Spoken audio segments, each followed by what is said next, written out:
Well, let's think of Beijing in 2035. Beijing is, of course, not China, though it is often a metaphor for China. This northernmost outpost on the North China Plain became a capital city, you will remember, under the Mongols. And for much of the past 700 years, it has been a center of political and cultural power.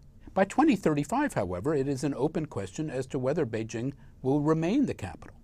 Will it be physically sustainable, or will it be a casualty of China's economic growth and environmental degradation?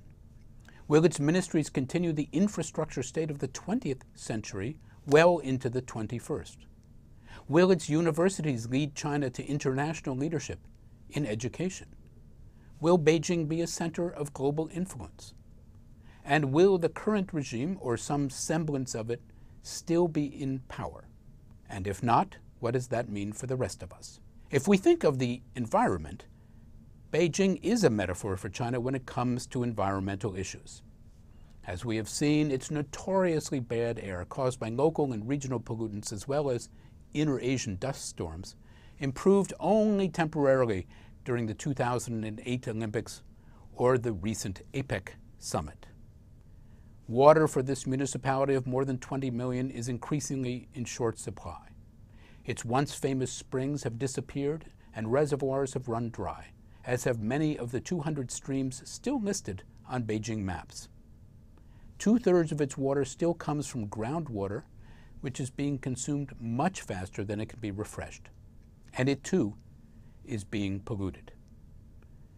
2 years ago, in early 2013, Beijing's air exceeded the 2010 scary bad levels, according to the unofficial estimates of the U.S. Embassy in Beijing, far off the already scary scales of reference for atmospheric pollution, the so-called airpocalypse of 2013.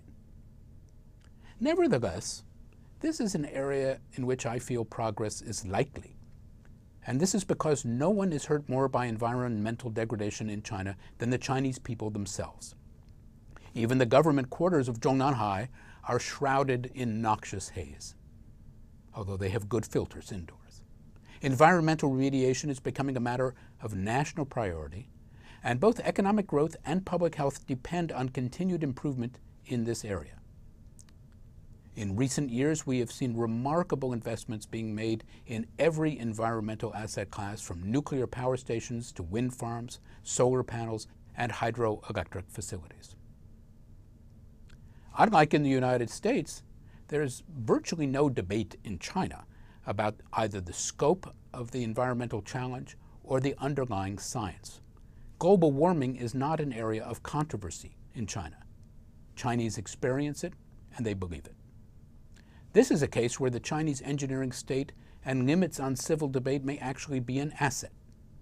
We might think of it as environmental action with Chinese characteristics.